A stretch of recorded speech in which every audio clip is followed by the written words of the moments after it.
inzoro yose hazaba hari telephone fix kuburyo hasi uhamagara ko ntawe uzoshaka kunywa muri diaspora city atabimenyesheje donc ntazo wari ubwo mwita riri close. Muririmbyi nta kintu kiryoshe nko gukora indirimbo ziri ku rwego mpuzamakungu. Umva rero inyishu ibibazo byanyu yabonetse.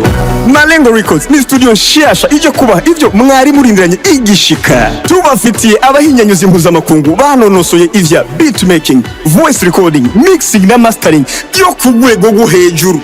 Turakora kandi ama publicity, voice over, dubbing na sound tracks kubakora amareresi. Dukorera mu Kamenge quartier Gikizi kujya gatandatu hepfo ya lycée municipale Kamenge aho benshi bita Limika. Mufisi ico mubaza twakure kuri 68 60 20 96 cyangwa mutwakure kuri 66 21 21 39. Malengo Records ije nk'inyishu y'umuziki w'Uburundi.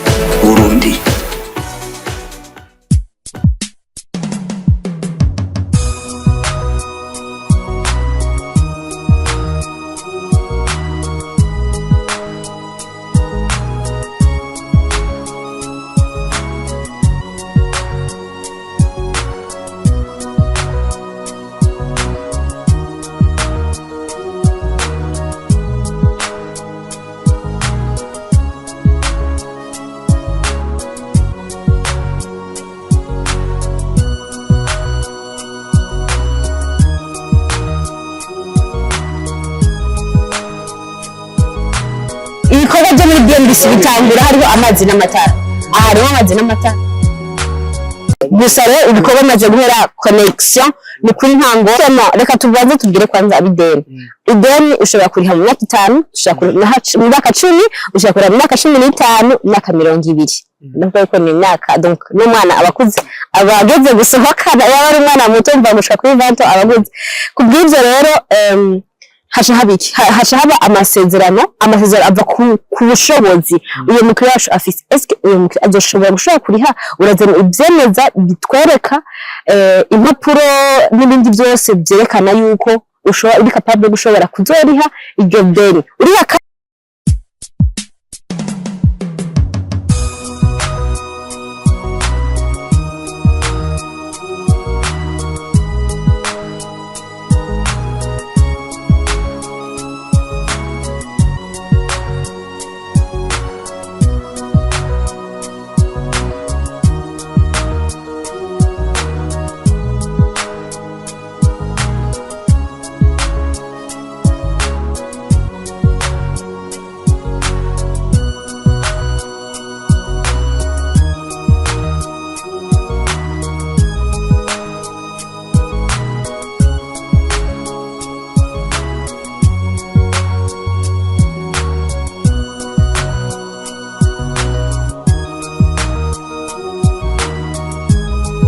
kandi gikora n'ibindi bitandukanye nyuma yo kubaka. Ngo kuvuga nyuma yo kubaka harakenerwa nivuga nka transport, logistique, ibintu by'imiduga, ibintu by'amarangi turabikora. Donc tukora niyo mpamvu ari multi business. Donc dukora ibisata byinshi biri muri BMBC, muri mu byo kubaka n'ibindi bitandukanye bya transport na eko.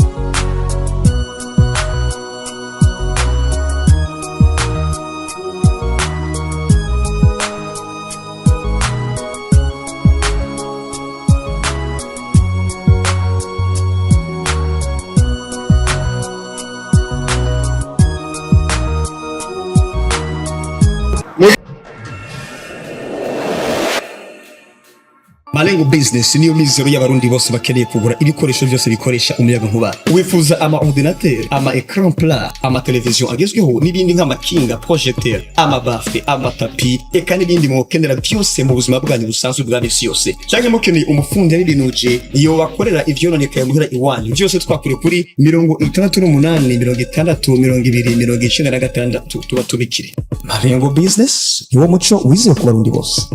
Uravyumva hariho hotel izoba iri muri kurya ruhande kugira ngo iri kure y'amazu y'abantu.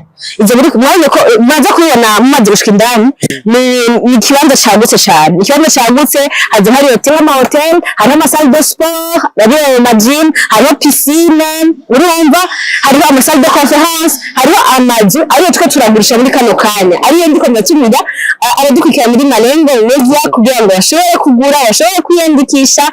Ukeneye kubana n'abandi navyo nyine birashoboka kuko bivana umva yeje hitamo. Ukeneye deza ntangorane, ukeneye kasa ntangorane, ukanisiza byose bivana n'ubushobozi bwawe n'ibiyagumiza mwavuganye na BNBC. Iyo cyo hafi y'umuryango wawe.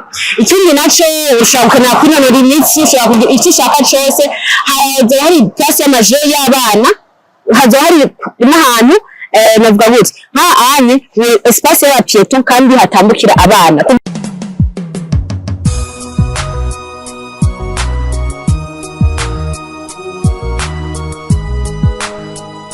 Okay, kino kibanza ni diaspora city, umuntu wese abishoboye ararekuriwe kuza kuyaga bwa mbere.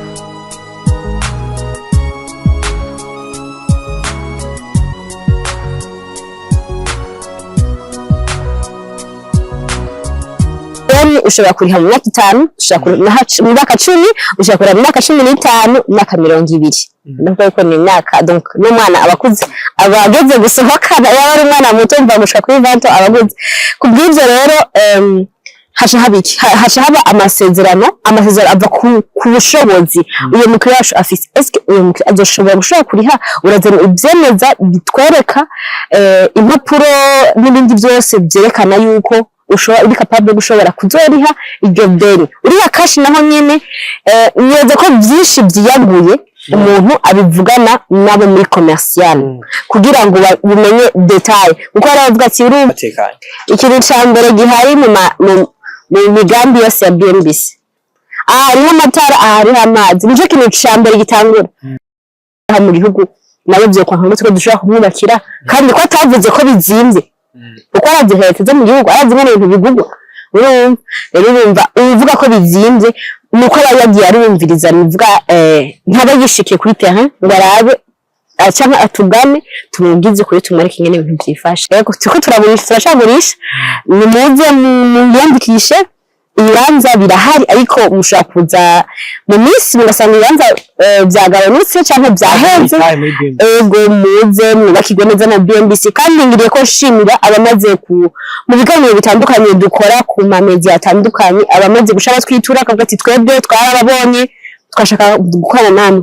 Benshi twarakoranye biciye ku mbuga ngurukanabumenyi. Ndabashimiye cyane mu kibanza ca BNBC, mu kibanza c'ubuyobozi bwa BNBC, mu kibanza ca timu yose ya BNBC Group. Murakoze cyane.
muririmbyi nta kintu kiryoshe nko gukora indirimbo ziri ku rwego mpuzamakungu. Umva rero inyishu ibibazo byanyu yabonetse. Malengo Records ni studio nshasha ije kubaha ivyo mwari murindiranye igishika. Tubafitiye abahinyanyuzi mpuzamakungu banonosoye ivya beatmaking, voice recording, mixing na mastering byo ku rwego rwo hejuru. Turakora kandi ama publicity, voice over, dubbing na sound tracks kubakora amareresi. Dukorera mu Kamenge, quartier Gikizi, kujya gatandatu hepfo ya lycée municipale Kamenge, aho benshi bita Limika. Mufisi ico mubaza twakure kuri 68 60 20 96 canke mutwakure kuri 66 21 21 39. Malengo Records ije nk'inyishu y'umuziki w'Uburundi. Malengo Business niyo mizero y'abarundi bose bakeneye kugura ibikoresho byose bikoresha umuyagankuba. Wifuza ama ordinateur, ama écran plat, ama television agezweho n'ibindi nk'amakinga, projecteur, ama bafle, ama tapi, eka n'ibindi mukenera byose mu buzima bwanyu busanzwe bwa misi yose. Cyangwa mukeneye umufundi y'ibinuje iyo bakorera ivyononekaye muhira iwanyu. Byose twakure kuri 68 60 20 96 tuba tubikire. Malengo Business niwo muco wize ku barundi bose.